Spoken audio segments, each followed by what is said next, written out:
I'm joined tonight by historian and former professor Dr. E. Michael Jones. Dr. Jones is the editor of Culture Wars magazine and the author of several books, including The Jewish Revolutionary Spirit and Its Impact on World History. His most recent book is Bare Metal: A History of Capitalism as the Conflict Between Labor and Usury. Tonight, I want to discuss his other book, which is Libido Dominandi. In that book, he provides a perspective on pornography, its political impact, its political use, and the role Hollywood has played in the sexualizing and degrading of American culture. Of course, time permitting, I might want to get into some of the other works, but Dr. Jones, in Libido Dominandi, you present the thesis that the preaching or the advancement of so-called sexual freedom or sexual liberty is actually a tool to impose political control. Yes. Can you go into that?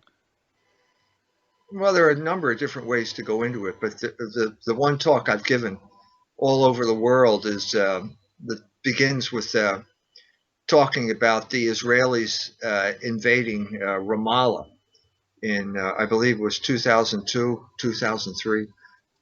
Anyway, the first thing they did was take over the TV stations, and the second thing they did was start broadcasting pornography over these TV stations.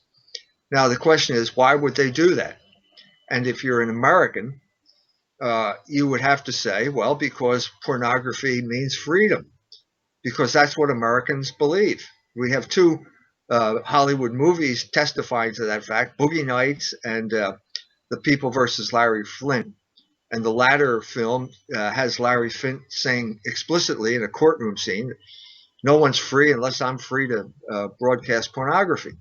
So if that's the case, if that's true, then we have to believe that the Israelis want to bring liberation to the Palestinians. Well, that's preposterous. We know that the Palestinians want to conquer and subjugate the Palestinians. They'd like to exterminate them if they could. But the preliminary to that was occupying their land and trying to demoralize them. And that's why they broadcast pornography. So the conclusion we have to draw from this is that no, pornography is not a form of freedom. It's a form of covert warfare. It's also a form of political control. And from there, I often go and talk about the whole battle in the United States over obscenity, the battle between the Catholics, the Catholic Church, and the Jews that took place in the 1930s. When Hollywood uh, uh, had gotten into a serious financial situation. Before they got into that, I'm referring to 1929 when they had to borrow a lot of money to finance talking pictures. And at that point, they were in debt. And then at that point, the stock market crashed. And at that point, people stopped going to movies. And so they were in trouble. Now, the church at this point simply took up the slack that the Protestants had taken up before them in the 1920s. Because during the 1920s, when Hollywood films became more and more part of our culture, everyone was upset at the sexualization of the culture that they were promoting. We tend to first of all, we don't even know what they were doing, but there was a lot of nudity in the films. There was promotion of homosexuality even back then, and also ridicule of the clergy, blasphemy, things like that. And everyone was upset. The Protestants tried and lost their nerve and failed, and then the Catholics stepped up to the plate, and they created the Legion of Decency. And the Legion of Decency threatened the Jews in Hollywood with a boycott. And when the Jews didn't back down, the boycott started. It began in Philadelphia, where I grew up. Cardinal Doherty called a boycott of Warner Brothers theaters in Philadelphia. And by the time it kicked into action, Harry Warner was losing $100,000 a week in Philadelphia. And at this point, the rest of the Catholic hierarchy, which was united behind Cardinal Doherty and united in his promotion of the Legion of Decency, threatened to follow suit. So that would mean that every Catholic in every big city in America would stop going to the movies, and that would have meant the financial ruin of Hollywood. So at that point, the Jews in Hollywood caved in. They instituted the production code. And for 31 years, there was no nudity in films, no obscenity, no promotion of homosexuality, no ridicule of the clergy, and so on and so forth. And everybody went to the movies. You know, they didn't have to. They had plenty of money. Everybody was happy. But after about 31 years, the situation changed. In 29, the Catholics were strong and the Jews were weak. In 65, the Jews were strong and the Catholics were weak. And the main reason the Catholics were weak was because of the Second Vatican Council. Not that there was anything wrong with the documents of the Second Vatican Council, but the publicity surrounding the council was totally in the control of the CIA and its propaganda ministry, which was basically Time magazine. We have a book coming out on this, which will expose the whole connection between John Courtney Murray, the CIA, and Time Life. It's a very important book, but precisely because of this disinformation campaign that the CIA and Time Life conducted, Catholics were totally confused, didn't know what was going to happen. Are they going to approve birth control? Is birth control okay? Are we going to I don't know, is it going to be 7 commandments instead of 10? Who knows? And everything was up for grabs at that point. At least that's the impression you got from reading Time magazine. And so the Catholics couldn't really enforce the code anymore. And so the Jews sensed their moment of opportunity, and they floated a Holocaust film, which had become their sacred cause in the meantime. Huge difference between 1933 and 1965. The Jews now had the upper hand because of the Holocaust. And so they floated a Holocaust film called The Pawnbroker, which starred Rod Steiger. But the whole point of this is to use the Holocaust as a front, as a way of smuggling what they're really interested in, which is bare breasts. So there's a black prostitute who bares her breast in the middle of this film. That breaks the code. That means that the Catholics, all right, have to go to the barricades again, declare a boycott, and so on and so forth, and it doesn't happen. And so as a result, the Jews got away with breaking the code. They destroyed, in doing that, they broke whatever restraints were on them in terms of portraying, in terms of controlling discourse in the United States, basically. That's what it came down to. The Jews now had no one controlling them, and then they just went to the point where they have now, which is a total monopoly on the media, the public media. And so I would say that there's a direct line from the breaking the code in 65, then to the mainstreaming of pornography, which took place in 1973. 3 of the top grossing films in 1973 were hardcore pornography. The theater, the movie theater, was the vehicle for pornography at this period of time. And so you had The Devil and Miss Jones, Deep Throat, and Behind the Green Door.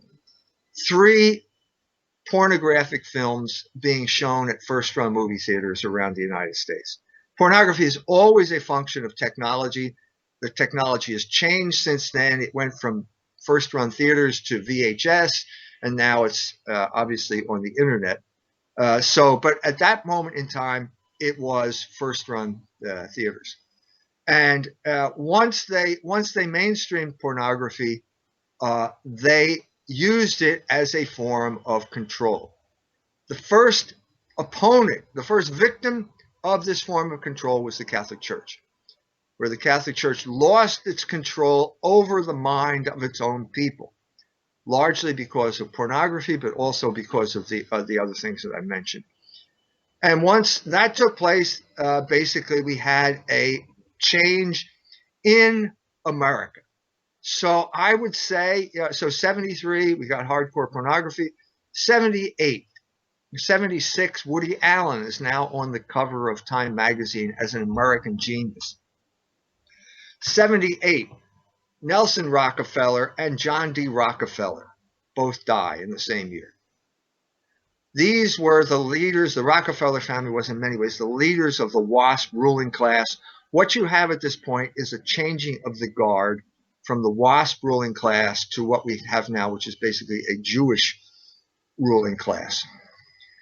These are the people that control discourse now. The WASP sort of went out of existence because of their birth control campaign. They failed to reproduce. And so the Jews took over, and that's where it stands now. And there, when George Bush the second became president, they took over foreign policy and they inaugurated the war against Islam, which is basically the invasion of Iraq in 2003. We're still bogged down in that mess, and we have seen no way out of this mess as of now, as far as I can tell. So that, in my short summary here, is basically the whole story of how sexual liberation became a form of political control, who did it, who won, and who lost. Now, you have different phases in this psychological warfare operation throughout I guess, from the 30s to the second decade of the 21st century. First, you have the WASP elite versus the Catholics, correct? Right. And then you have. I usually preface any talk I give by saying that in America, in order to understand America, you have to understand a sociological theory called the triple melting pot, which is basically when people come from all over the world to become Americans, they don't just become generic Americans. They become one of three kinds of Americans: Protestant, Catholic, or Jew. In America, country of origin ceases to be significant as an ethnic designator after the third generation. After the third generation, your ethnic identity is basically your religion. And so America is like Yugoslavia in that regard. Mm-hmm. Three religious groups fighting with each other in a kind of covert cultural warfare to see who can dominate the culture and take it over. So to get back to what you said, yes, at the beginning of the 20th century, there was very definitely a WASP ruling class that basically ran the culture. And over this period of time, they brought the Jews in. They brought in people like Eddie Bernays, the nephew of Sigmund Freud, father of public relations, had a big influence. Walter Lippmann, another influential Jew at this point. And gradually the Jews became so influential that they took over the culture. And so if you have like an institution like Harvard now is dominated by Jews rather than the WASP who created it at that time. So yes, that's what I'm talking about. I think it's important to understand just who is fighting here, who's doing the battling here, and what they believe. And maybe for a point of clarification or explanation is when you're talking about sexual freedom, the message of sexual freedom, or as a method of political control, there's a process here. It's basically by peddling pornography, right, exposing people to pornography, it leaves people open to manipulation, and it exploits their passions. And right. And when they allow their passions to be exploited, where they become a slave to their passions and their desires, the people peddling or producing that pornography gain a measure of control over those people's psychology, and hence yes. They can be controlled. That's the manipulation. This is classic Christian teaching. It goes all the way back to the beginning of Christianity. It's in the gospel, the slave of sin. St. Augustine codified it, or said it explicitly in the City of God. He said, a man has as many masters as he has vices, because we are a rational creature. And the only thing that allows us to retain our identity is the use of reason. And if we allow passion to override reason, we are no longer rational creatures. And the people who control the stimuli then control us. And they know that, our opponents know that. And that's why they are so determined to have total control over our culture. And I wish the Catholics knew it as well as their opponents in the culture wars, but they don't. There's no one, to paraphrase H.L. Mencken, no one ever went broke underestimating the intelligence of an American Catholic. And so unfortunately, at the same time, this also gets into my book, Slaughter of Cities, but after World War II, you have this dual war going on there. The CIA is working on its doctrinal warfare program. The WASP ruling class at this point is very concerned about Catholic fertility because they're using birth control and the Catholics are not. But at the same time, they're telling the Catholics, oh, we want you to be sitting at the table. All you have to do is make a few minor adjustments and everything will be fine. Well, the Catholics were stupid enough to go along with that, also aided by the anti-communist crusade. The Catholics were all against communism, and so therefore they wanted to work on the side of the Americans who declared that they were against communism too. So they got hornswoggled, basically. And they got sucked into a deal that was a crooked deal. And now we're just coming to see who the dealers were. Like John Courtney Murray was an extremely significant figure in this regard. But there were other people as well. Father Theodore Hesburgh, who just died a few months ago.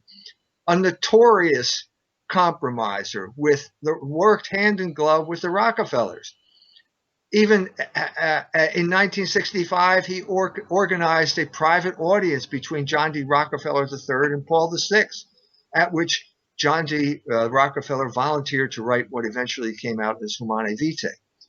This shows you this kind of craven collaboration on the part of the Catholics across the board. And unfortunately, I think it's still the case. They still have a bad case of Stockholm Syndrome, except that America is their captor. America has captured them. America is holding them hostage, and they've fallen in love with their captors. That's the problem. And of course, Ted Hesburgh, he was the one who gave the keys of Notre Dame over to the Rockefeller Foundation, correct? Well, I mean, he stole the University of Notre Dame from the Catholic Church. Mm-hmm.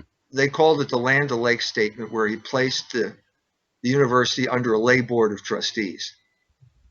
This is not my idea. I was the official biography of Cardinal Kroll of Philadelphia, and I asked him what he thought of the Land O'Lakes Statement, and he, who was the man in charge of revising the Code of Canon Law, and so no stranger to the concepts of canon law, said it was alienation of church property.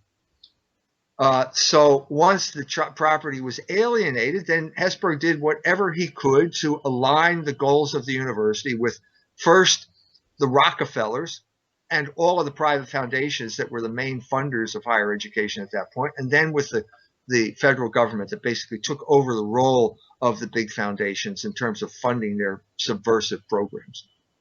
So instead of protecting Notre Dame's unique status as a Catholic university or a unique institution, he was more interested in money and prestige.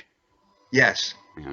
That's right. And he was rewarded by being given 150 honorary doctorates, more than any person in the history of the universe, as according to the Guinness Book of World Records. So all I can say in that regard is beware when all speak well of you.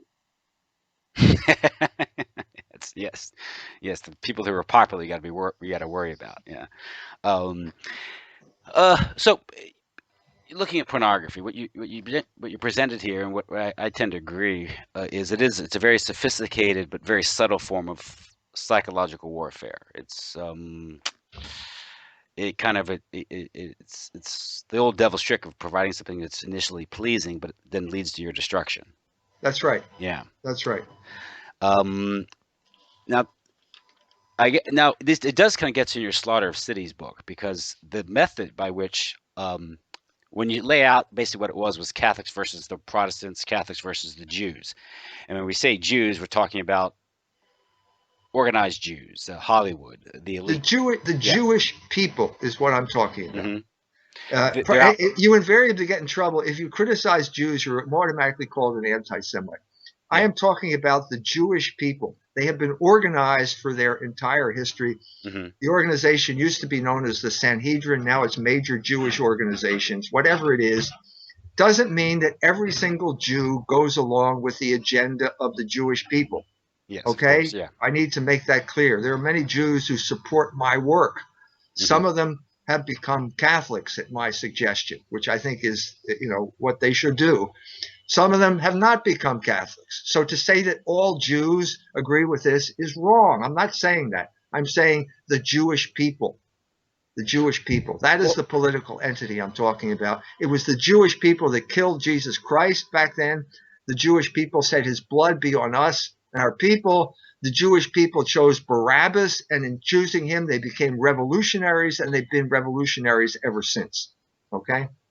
as an organized, yeah. Well, it's almost like when you say the Japanese bombed Pearl Harbor. Absolutely. That's exactly the analogy that I've used. Does I'm not that mean saying every all seven. Japanese Yeah, person was in that airplane yeah, or agreed? No, I'm not saying that. But there is an entity called the Japanese people, and they did bomb Pearl Harbor. yeah. So that's it's again, words matter, and part of the play on words is part of the mind control that they tend to control the debate that way. Whether you any criticism waged against them is interpreted as some sort of anti-Semitism Yeah. or bigotry when it's just it's And in a sense, everything I'm saying on this topic is aimed primarily at the Jews who are slowly waking up to the fact that they're in a bad operation. They're being held hostage by a group of people who do not have their best interest in mind. And that has been the case ever since the death of Jesus Christ. The Talmud is a book that was created to keep Jews away from Logos, away from the incarnate Logos, Jesus Christ. And nothing has changed in this regard. So in many ways, everything I'm saying is aimed at those Jews who feel that there's something missing, that they're in a bad operation, that they're constantly being manipulated by these people. Their fears are being cultivated and they're being controlled. and, So I'm saying there's a way out. and that tactic or that approach informed the Zionist movement, correct? Absolutely. IPAC is notorious for pandering, for exacerbating the fears of the Jewish people. They have a conference every year, and it's always as if who's the new Hitler? It was Ahmadinejad, Mr. Ahmadinejad for a while. I don't know who it is now. I'm probably the new Hitler for all I know. But there's always some guy that gets Yeah. flashed on the screen to scare the hell out of the Jews so that they cough up money for IPAC and keep this whole scam going. So I'm saying, I said this in Iran. I was in Iran. People invited me there. I gave a speech. I said, look, fear is useless. What is needed is love. I'm saying the same thing to the Jews. You can come out of that intellectual ghetto. You can be free. And the man who's going to free you is the Messiah you've been waiting for. It's Jesus Christ. In a sense, you're arguing for true assimilation as opposed to I guess you could say the Zionists who want the separate state separate and yes, always. I'm arguing for the liberation of the Jewish people. That's my goal in life. Now, so we have the Protestants versus the Catholics, and what the Protestants were upset with was what they called differential fertility because the Catholics weren't contracepting, and the Protestants were. And I think in 1929, when the Anglican Church embraced contraception, Right. and so basically you're looking at a demographic problem. That's right. And so demography is destiny, or at least political power. Much of political power derives from demography.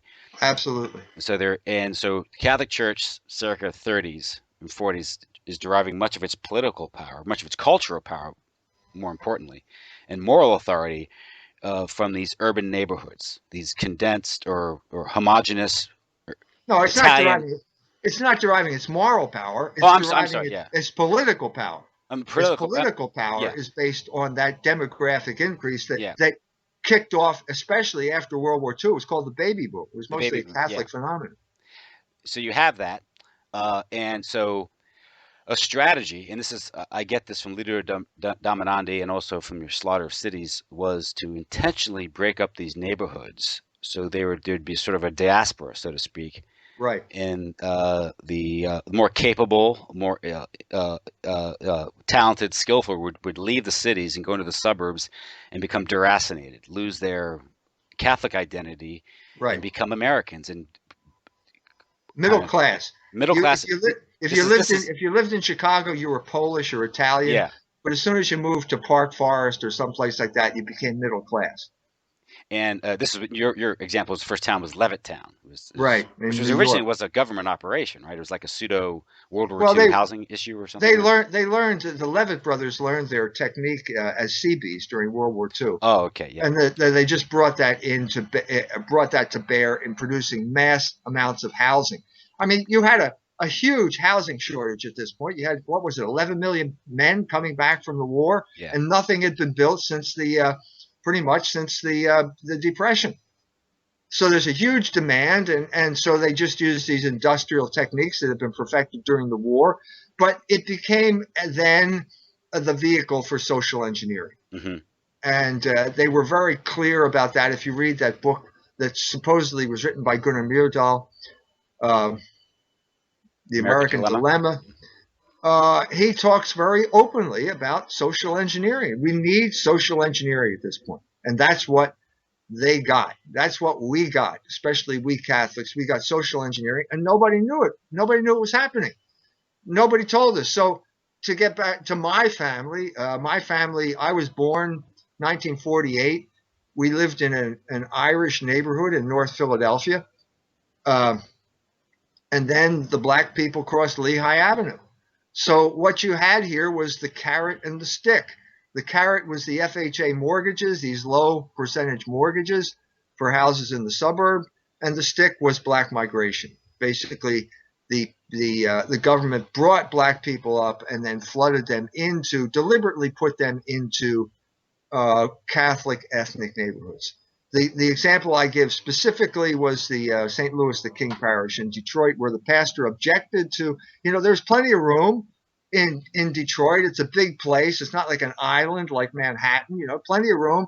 They could have built the projects anywhere they wanted, but they deliberately built them in a Polish neighborhood because they didn't like Poles, because the Poles were Catholic. Because they were Catholic, they couldn't be trusted. And so therefore, the government, I'm talking now Louis Wirth, who said this specifically. He was a sociologist from University of Chicago, said that these people couldn't be trusted because of their origin. And so he killed two birds with one stone. Break up the ethnic neighborhoods and provide a beachhead for the black people, the sharecroppers from the South, who then would be basically a revolutionary movement, which would be totally disruptive of law and order, and they would continue this way all the way up through the 60s. They were promoted as what Marx would call the lumpen proletariat. In other words, they would engage in criminal activity. They would not be punished. The gangs, the black gangs that formed practically automatically after the dislocation of moving from places like Mississippi to places like Chicago because of the uprootedness, the federal government actually supported these criminal gangs. The Sergeant Shriver, I mentioned this in Slaughter of Cities, Sergeant Shriver gave the Blackstone Rangers close to $1 million.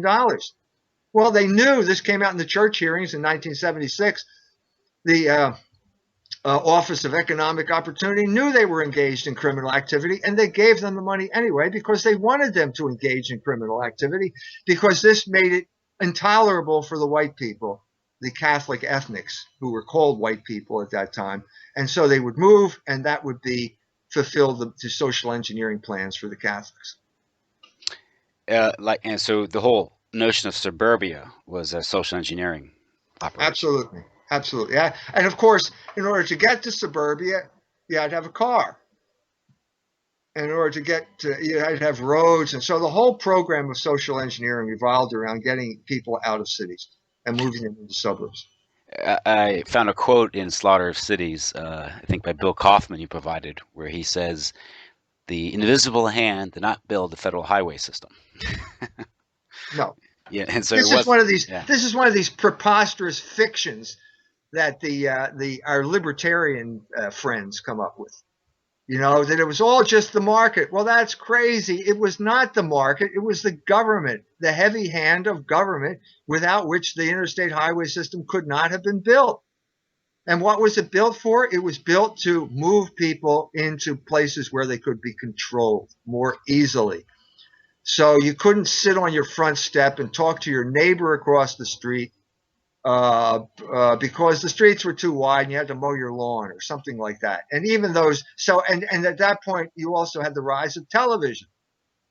And so what were these good Catholics doing that wanted to be good Americans? They'd drive to work, then they'd drive home, and then they'd sit in front of a TV screen, and then they'd fall asleep.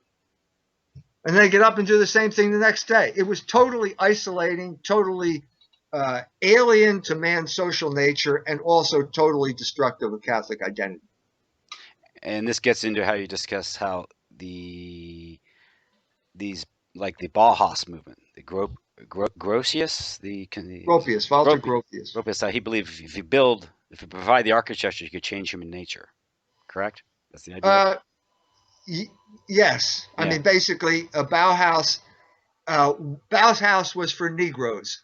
Okay, the white people had houses in the suburbs, but the projects were all Bauhaus buildings. I went into the Robert Taylor homes when I did my book Living Machines. First white guy probably in the Robert Taylor home since the last builder, kind of turned the light switch off when he left. That was in Chicago. That was in Yeah. Chicago, and it was a very dangerous place. I fortunately had a friend who was a social worker, and she explained to me that if I went early in the morning, it would be safe. Nobody's up, and that's what we did. We went into the Robert Taylor homes, walked around, got in the elevator, went up, got doors stuck. Here we are. I thought we're stuck in the elevator. I have to grab the door, pull it open, and there's a guy with his beeper and his gold chains, with the most shocked look on his face I've ever seen. What's this white guy doing in the Robert Taylor home? So then I just introduce myself, and we walk in, and there's his wife, or I don't know who it is. A lot of women hanging out, guys hanging out, me talking like the white guy, and so on and so forth. So that's what was for black people. Now, what I realized later, once when I flew out of Chicago, I realized this is only 6 blocks from the beach. This is too valuable. This property is too valuable for warehousing Negroes. And so what they did is they changed basically to the Section 8 house was the place where people put in welfare. And ironically, a lot of these Section 8 houses are first generation suburbs. So the first generation suburbs that were for the white people are now been shifted around because the white people are sick of driving in, spending 7 hours a day in traffic, driving back and forth to Barrington Hills. They want to live right near the loop. They want to live near the beach, So you had this big sort of the exact opposite of what happened in the 50s then happened in the 90s and the early 21st century in Chicago, where the rich folk, the folk could afford the McMansion, didn't want it anymore, and moved back into the city Mm-hmm. because city property is intrinsically valuable and suburban property is not. Hmm. This process of suburbanization, there is if I may read a part of your book, because it kind of encapsulates the whole desolate world of suburbia. I'm going to quote from the paragraph. So you're talking about Robert Moses and transportation in New York City, but you kind of described the desolate world of suburbia and how this sort of insidious plan, how it played out, because I witnessed it too when I was growing up in the suburbs, in affluent suburbs. Um, I'm going to read if you just bear with me, I'll read the paragraph, and it's wonderfully written. To cite the most obvious example of how transportation policies affected income, when Robert Moses came to power, New York City had the best subway system in the world, and it cost a nickel to ride on it. By the time he fell from power, it cost 20 times that amount to ride on one of the worst subway systems in the world. But the most significant fact about that period of time is the number of people who stopped riding the subway and switched to the car as their way to get to work. A car costs an average of $6,000 a year to maintain.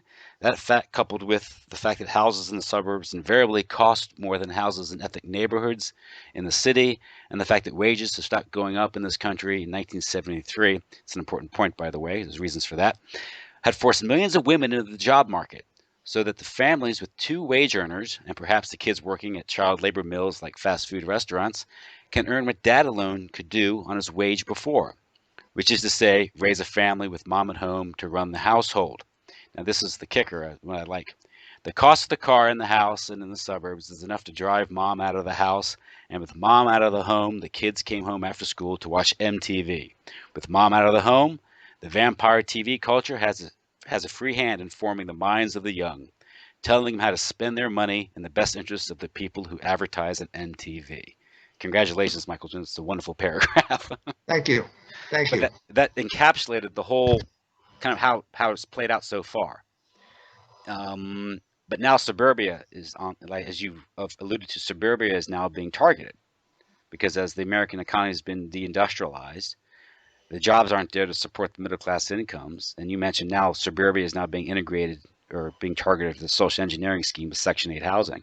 Yeah. Um, I just thought that when reading this book, I'm like, wow, that's kind of like the whole plan is laid out before me in its insidiousness. But there it is. I witnessed it myself growing up, with kids coming home watching TV, empty house, big house, just imbibing all that culture. Yeah, I mean, Yeah, you could. I mean, it's two separate books. It's yeah, Libido Dominandi and it's Slaughter Cities, but we're talking about one process hmm, because basically what happened during this time was the sexualization of young people as well. Largely, I mean, MTV is a paradigm of this type of sexualization. It's the same thing I talked about with Hollywood movies. It's the same people who are running it, the same goal in mind, the same. It's basically two sides of the same social engineering coin: hmm, sexual liberation and suburbs. They're both part of the same agenda. hmm. And of course, if you get these kids, particularly they do this in college, but now it's even younger, even in the grade schools now. But really, college is when the kids go off supposedly independent, but they're not. They're living off their parents' money or loans that they can never pay back because there's no jobs for them when they graduate anymore. But needless to say, during that time period, they're partying. They're not really studying anymore because they've dumbed down the university so much. But they're taking in all this stuff, and if you get these young people to lose their inhibitions and behave a certain way, it changes their values. Correct? I mean, That's right. and they become sort of what you would call it earlier, it's kind of a lumpen proletariat of the sexual revolution. Well, they now I wouldn't say that. I wouldn't Okay. use the word lumpen proletariat because they're criminals and they don't like criminals. You can't have criminals being running your accounting firm. I see. You have to have you want what you want is like what Notre Dame and St. Mary's produced. They're like sexual robots and Okay. wage Yeah. slaves. In other words, people who have no ideas whatsoever. If they had any ideas when they entered places like Notre Dame and St. Mary's, they've lost their ability to think by the time they leave. And so all they can do is accept the narrative as it's given to them and make sure they add up the figures correct. And that's pretty much it. So you don't. I would not use the term lumpen Okay. proletariat. That was what the black people were in the ghetto, But that's not. They're not the people. You can't. They don't do anything. They're worthless. I mean, I'm not talking about as human beings, but in terms as employees, they're worthless. They can't do anything. They can't get their own lives together. But all they can do is engage in criminal activity, and that becomes then their raison d'etre at a certain point. And now, also, I have to say that at a certain point, the government decides, well, we've had enough of this, and they go in and kill them all, which is what happened in Chicago in '69 when the police went in and killed the Black Panthers. You're seeing the same thing now in the Middle East. Basically, ISIS is another proxy black op, proxy warriors that were created for a specific purpose. They get out of control, and now they start to kill the very people that they promoted. Hmm. Osama bin Laden was one of these people. The Mujahideen in Afghanistan, where this whole thing began. So I'm saying this is part of the situation. These are Oh, assets in a strategy of tension. yeah, It's manipulate. Yeah. yeah. I mean, and it always. So there's a guy, Liddell Hart, wrote a book on this. A British guy talked about how it began in Spain when the British tried to drive Napoleon out of Spain by creating irregular warriors known as guerrillas or guerrillas, and it always gets out of control. So in America, it got out of control. It still gets out of control. What do you think Ferguson is? What do you think Baltimore is? It's basically a group of people that have been raised to be revolutionaries. All you learn when you go to public school is Martin Luther King and Rosa Parks, which means that you're there to defy the law. So surprise, surprise, they feel that the cops, even when they're black, are oppressing them, and they rise up periodically. You know, so this is the legacy of the civil rights movement, which was in many ways a black operation condoned by the government for a specific form of social engineering. And it was what it did was the powers that be uh, were able to step in and exploit the legitimate grievances that many blacks had at that Yeah, time. I mean, I'm not Yeah. I'm not blaming blacks. They didn't know what was going on. Yeah. Nobody knew what was going on at this point. And at a certain point, all of the blacks got tired of it, and that happened in 1967. 67. Harold Cruz, a professor of black studies at University of Michigan, writes a book called The Crisis of the Negro Intellectual, in which he recounts his experience as a communist in Harlem. And he says basically the Jews used us. So for 70 years, the Jews, through organs like the NAACP, were trying to turn the blacks in this country into revolutionaries. Then they succeeded finally with groups like the Black Panthers, which was a total Jewish creation. Ask David Horowitz about that. He was the guy who was the fundraiser for them, the famous neoconservative Israel lobby guy now. They succeeded in creating these black revolutionaries, and then the establishment says, well, we've had enough, and they go in and kill them. And that was the end of the Black Panthers. Now, that was 1969. 69 is the year of the Stonewall riots. So guess who the new revolutionary avant-garde is? Also supported by the Jews. Who is it? I would say the homosexuals. The homosexuals, of course it is. The homosexual movement is the successor to the civil rights movement. Of course, there was a little interim called the feminist movement, but that was a black operation too, simply to double the workforce and drive down wages. So now you have the homosexual as the avant-garde, also run by the Jews. We have Vice President Joe Biden to thank for that. He gave a speech to a number of Jewish organizations in which he thanked them for being behind gay marriage. It was embarrassing to the Jews, but Joe Biden said it, so therefore it's not anti-Semitic to say that the Jews are behind gay marriage, because Joe Biden said it, and he should know. He's vice president of the United States. And it's no surprise that people like Alfred Kinsey were promoted by the foundations and the yes. Now, Kinsey is Kinsey. We're going back to when there was a WASP ruling class. Yeah. And they got behind Kinsey. I'm talking specifically about the Rockefeller family. The Rockefeller Foundation created Kinsey. There's no doubt about this whatsoever. No doubt. Kinsey used the Rockefellers as his as testimony for his legitimacy. He was a totally illegitimate operative, totally bogus. Abraham Maslow pointed out the flaws in his statistical gathering. The samples were totally skewed. It made no sense whatsoever.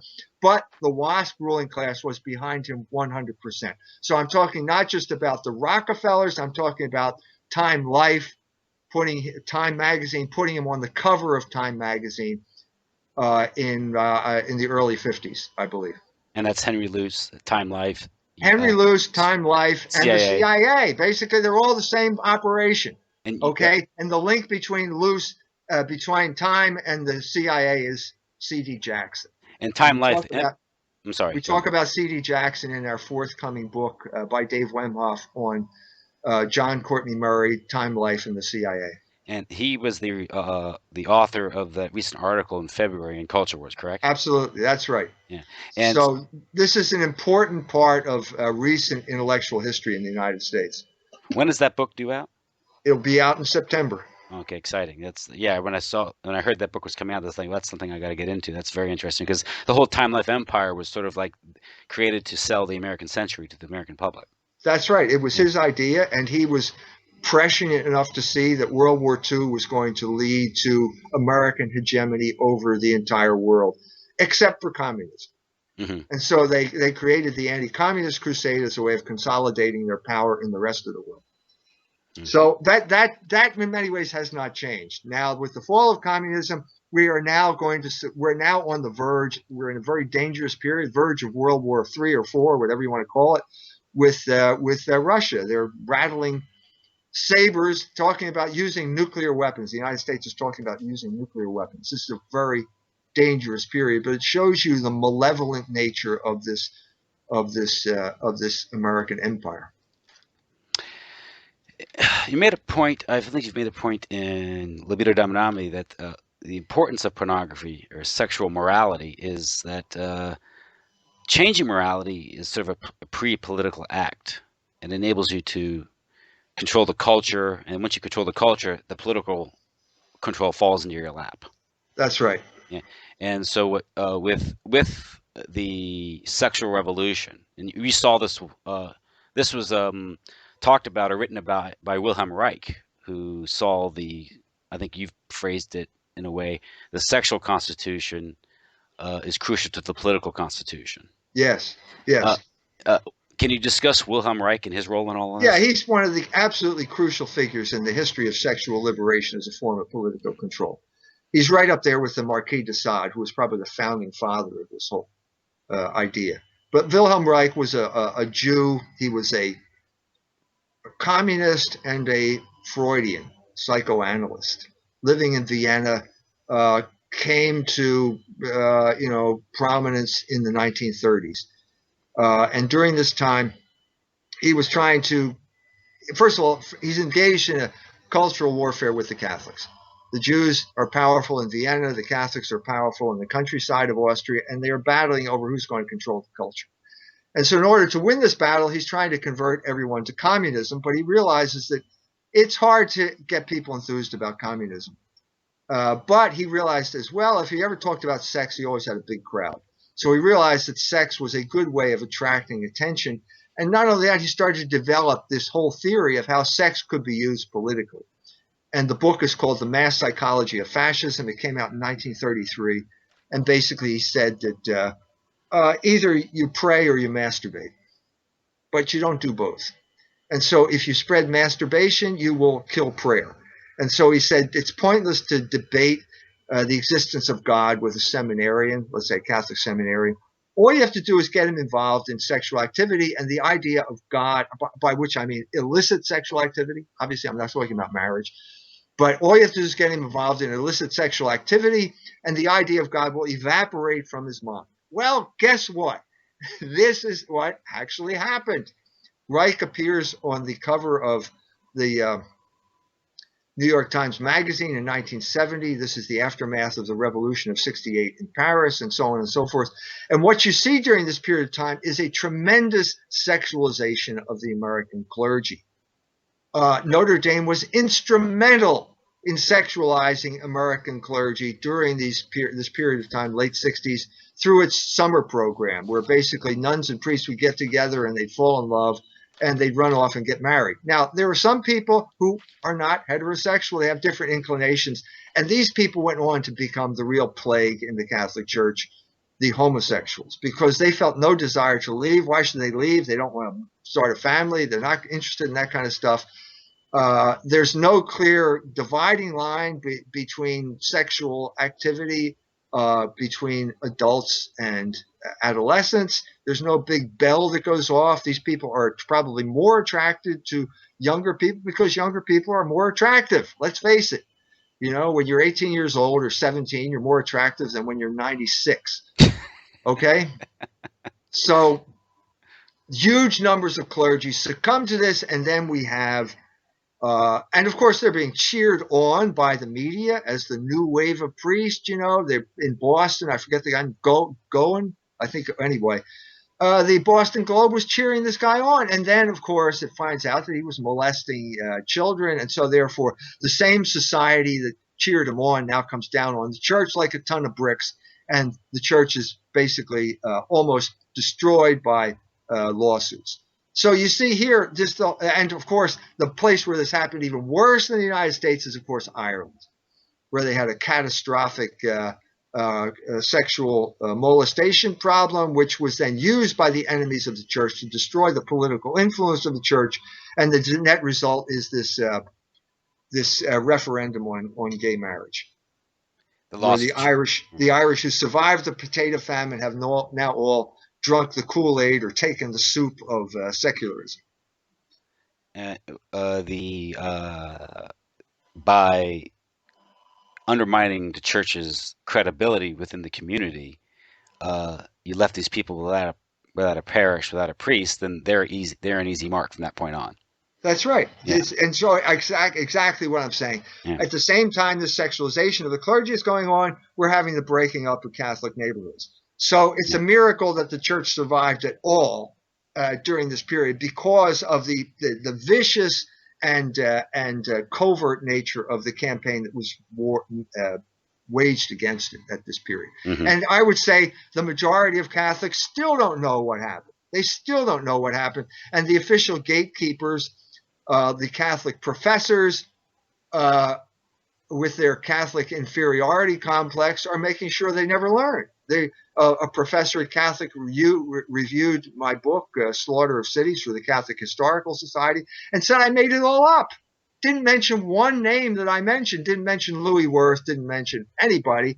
So gave the impression I just made that all up, that I didn't go to the University of Chicago archives, which are clearly cited throughout all those archives. So no wonder Catholics are stupid. And you also mentioned in Libido Dominandi this case of the Immaculate Heart Order in California, Right. L.A., and what you suggested in there, which I thought was fascinating and also chilling, was that this was a kind of an indirect attack on the Catholic school system by undermining the holy orders, which ordinarily staff the schools. You'd undermine the economic foundation for the Catholic school system. Sure. Yeah, and that was when, was it Carl Rogers? Yeah, Carl Rogers. When Fidelity Culture Shield used to be called Fidelity, and we are the first to break this story. Bill Colson worked for Carl Rogers. He wrote the story of how he worked to destroy the Immaculate Heart nuns in Los Angeles in the wake of Vatican II. This was concrete aggiornamento. After Vatican II, the nuns needed to be updated, and so all of the people who hated the Catholic Church stepped forward, and they destroyed them as part of their updating.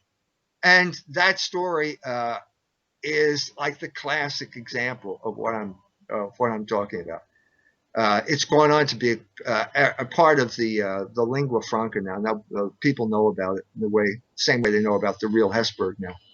So yeah, that's an important story. And these are classic cultural Marxist techniques, correct? Yeah, I don't know. I don't want to let people off the hook by saying that it's Marxism. First of all, Carl Rogers was not a Marxist. He was one of the paradigms of third wave philosophy. He was a Protestant. So Marxism was Jewish at this point. This is the time of the WASP ruling class. The Protestants hated Catholics centuries before Karl Marx was born. And so you have to keep straight the period of time you're talking about and who the main protagonists are, because it depends on the time in history, whether it's predominantly a Catholic, Protestant assault, or whether it's primarily a Jewish assault. Birth control was a Protestant crusade. Pornography was always Jewish. These are just distinctions you have to keep in mind. Interesting. And if you look at it, in each case, you have the promotion of Wilhelm Reich in 1970, who was already dead by a decade by then, right? Or more than a decade. Yeah, he died in prison. He became, I personally think that Wilhelm Reich had syphilis. And I think he had tertiary syphilis. It went to his brain because he had all the symptoms, like delusions of grandeur, paranoia. He felt that he was paranoid. Obviously, just because you're paranoid doesn't mean people aren't out to get you. Yeah. Obviously, the government was out to get him for some reason or other, and they threw him in jail because of his orgone boxes. But he felt that Eisenhower was trying to rescue him by sending planes over. He was just kind of gone at the end. But we're not talking about that Wilhelm Reich. We're talking about the Wilhelm Reich of 1933. So he's the crucial guy. So 40 years later, Time Life, Henry Luce, CIA, is promoting him at the same time. No, I didn't say Time Life. No, Time Life never promoted him. I said the New York Times promoted him. Oh, I'm sorry. Okay. The New York Times put him on the cover of its Sunday magazine. Okay, I'm sorry. I misunderstood you. But either way, the establishment media is promoting him. And of course, this is the late 60s, 1970s, and you have the counterculture, which other researchers have done and found that much of this counterculture was manipulated or concocted for the very purposes that you're citing here. For a psychological warfare. Yeah, I think it was. And I don't know if you're familiar with the work of Dave McGowan and some of the music and their connections to military and intelligence. How this looked. Yeah, it's a fascinating story about isn't that? Yeah, Laurel Canyon and all these guys. And this is where I'm talking how it overlaps with your research. This is why I found your work so fascinating, because you're all coming from different directions. Jan Irvin over at Gnostic Media has kind of like built on McGowan's research and went deeper into it and found the whole promotion of LSD with Wasson and J.P. Morgan Bank and the Century Club and Alan Dulles and the MK Ultra. So all this. Yeah, there's no question that MK Ultra and the Time Life was heavily involved in the LSD story. Mm-hmm. Time or Life. I remember as a 17-year-old looking at this weird story about LSD in California, And the mushroom. Yeah, yeah, yeah. Yeah, and Leary, obviously, Timothy Leary worked for the CIA. He ended his life saying, "I never stopped working for the CIA." Uh, Claire Booth Luce's wife, took LSD. John Courtney Murray took LSD. Cary Grant took LSD. Everybody was taking this at this time, and it became basically a way of destroying the counterculture with the Grateful Dead. When Owsley started using the Grateful Dead as a distribution circuit for LSD, I think uh, what happened at this point is that there was a legitimate, genuine grassroots youth movement of my generation, the baby boomer generation, who were tired of social engineering, didn't understand what it was. It started at places like Berkeley, University of California, and then the government stepped in with sex, drugs, and rock and roll to destroy it. And they did. They succeeded. The same thing happened in Germany around the same, a little bit later, to deal with the Baader Meinhof gang.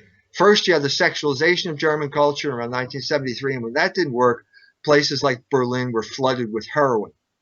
1976, 77.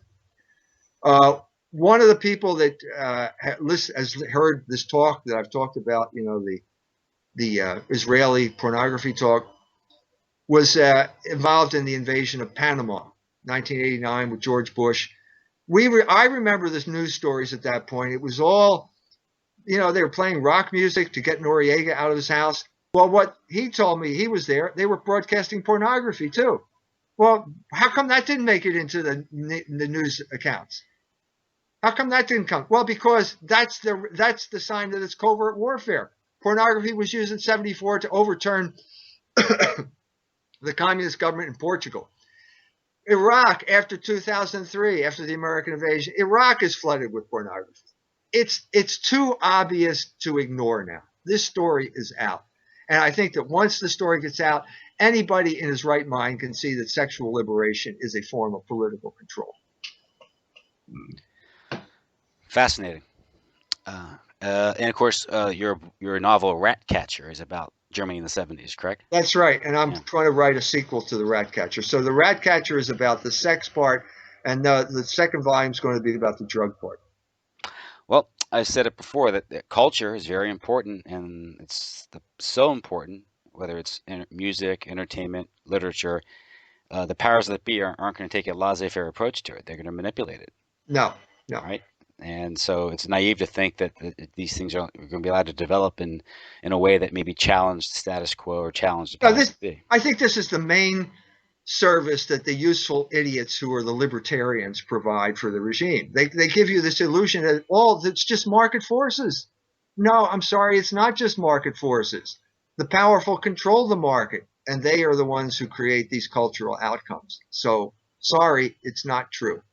And what little time I have remaining, you have a new book out that I haven't yet purchased, but I want to purchase because I find it. I've heard you talk about it, and it is. You present a very complex, very multi-layered history of economics in this book, from what I can tell. Yes. Baron Metal. Yes. And want to say something about that? Well, I mean, the initial impetus was me going to Occupy Wall Street, the demonstrations there in New York City and Manhattan. And there, I'd heard all of the demonization that Bill Riley was engaged in. These are terrorists. We even had a movie where Batman was beating up the Occupy Wall Street movie. So when you get there, it's people who are my children's age, my younger children, people in their 20s who are loaded down with debt and can't get a job. And they're holding little signs saying, I'm $30,000 in debt, or $70,000 or $90,000, and all I can get is an unpaid internship. And so it was this point I realized that what we're talking about here is the two fundamental issues of the economy, namely debt or labor. And so this history, Baron Metal, is a history of basically the conflict between labor and usury about which group is going to control the economy. Aristotle said that money was sterile. In other words, it can't do anything. The only thing that can do something is labor. But that's not the Jewish view. That's not the usurer view. Shylock in The Merchant of Venice tells Antonio, when he's lending him money. My ducats can copulate faster than Laban's ewes and rams. So that's the conflict. And we have clearly in the United States, as in basically every Western power for the past few centuries, eventually you have the triumph of usury, and that means the end of your culture. Once you get into finance and usury, once you destroy labor, your culture is going to go down the drain. And that's where we are right now. And would you say the source of this problem would be the fractional reserve banking system, and the idea they can print fiat money and then the source? out? The source of the problem is usury. Mm-hmm. One of the problems you have to deal with is people always confusing things with sins. Things are not sins. Mm-hmm. So the Marxist interpretation of money is that money does this and money does that. No, money doesn't do anything. It doesn't even copulate. It's usury that's the problem. It's not money that's the problem. It's not the problem of paper money as opposed to gold money or the gold standard or anything like that. The problem is usury. The problem is always moral. There's a moral problem here. And the whole point of the English ideology, beginning with Newton, is to claim that morality is not needed in the economy. This is what our libertarian friends are always telling us, and it is completely 100% wrong. We always need moral intervention into the economy, because otherwise the usurers take over and they destroy everything, which is what we're close to right now. So we had, with the Jewish culture we had beginning in the 1970s, 1999, we have the three Jewish geniuses appearing on the cover of Time magazine, Alan Greenspan, Larry Summers, and is it Rubin? Yeah, Robert Rubin. Robert Rubin, yeah. Who are saying all we need to do is repeal Glass-Steagall and paradise will appear on Earth. Well, guess what happened? It didn't happen, and we've had a mess ever since. 2008 was a direct result of the repeal of Glass-Steagall. And so what you're saying here is, no, it's never changed. Economics was and will always remain moral philosophy. It's not physics, it's moral philosophy. And until we get back to that, we're never going to deal with issues like usury. Yeah, I think Greenspan, Rubin, and Summers were called the committee that saved the world, the committee to save the world. Thank you. I think that's what it was. I remember that. That was Time magazine, right? So, yeah, it must be true. It must be true if they're on the cover of Time magazine. Well, I want to thank you for coming on tonight. It was great. I knew it would be, and I wasn't disappointed.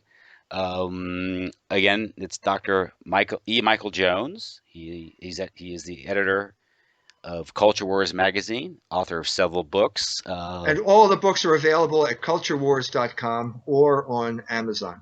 And they're real books. I mean, you're talking anywhere between 700 and 1,200 pages, right? No, 14. Baron Metal's 1,400 pages. Yeah. So it's a real investment, but it's quite a trip. And again, I'm halfway into not halfway, but a third way into Slaughter of Cities. Finished Libido Dominandi, and I'm looking at your other book, The Jewish Revolutionary Spirit. Waiting to get into that later on this summer if I can keep my reading schedule. Fascinating books, challenging, and they're everything what they're made out to be. Because again, you really get a perspective that you don't get anywhere else, and it's an important perspective. I wanted to ask you real quickly before I let you go tonight. Hello? Yeah. I'm sorry. Here. Yeah, I just want to ask you, this is part of your intellectual journey. I don't remember, I might be misremembering this, if that's a word. I'm not remembering it properly. But when I read Dionys, Degenerate Moderns a while back, the basic idea behind that book, or your thesis in that book, is that people like Margaret Mead and Kinsey were looking to rationalize their own degenerate lifestyle by covering themselves in anthropology and science. And right. It was just basically them trying to justify themselves. But it seems with your subsequent research, you've tended to develop a theory that it wasn't just they themselves trying to rationalize their own behavior being promoted by other degenerates within the establishment. There was a plan here. Is that a development you came up later, or something you believed back then? Yeah, I think you're right. I think I did start off with individuals, and those books were about the individual motivation to do this kind of stuff, and I think that's still valid. Okay. I think that these people have their own conscience. They have to deal with their own conscience, and this is how they deal with it. But what I left out, although I didn't really leave it out of the Kinsey thing, was that there are powerful forces who pick up these people and promote them. And so the classic example would be Kinsey with the Rockefellers giving him money and Time Life putting him on the cover of Time magazine. So you can't really have. It's not that Kinsey was a great thinker or anything like that. He came up with an idea that was promoted. He had his own personal compulsions. He was a homosexual. He wanted to justify homosexuality, but it was the Rockefellers and Time Life that made him. He wasn't just a homosexual; he was also a pedophile. Well, you have to talk to Judith Reisman about that. Yeah, she's done. And also same with Margaret Mead, where her book about Samoa and all that. That's produced. That's just there to justify sexual liberation. Yeah, that's exactly what it was. She had committed adultery, and then she goes off to Samoa, and lo and behold, the Samoans justify her behavior. And wasn't I called it Blue Lagoon anthropology. And wasn't her husband Gregory Bateson, who was CIA? Yeah, So they were all involved in this. Yeah, make all those connections. Well, listen, thank you for coming on tonight. This is great. Like to have you back sometime when in the future, whenever you have the time. I'll just send you a note. If you don't, that's fine, but I'll send you a note. It was great because there's a lot to talk to you about. You've done a lot of work. And there's a lot more. Maybe as I get further into these books, we'll carry on the conversation. Okay, great. Thank you. Good night. Thank you.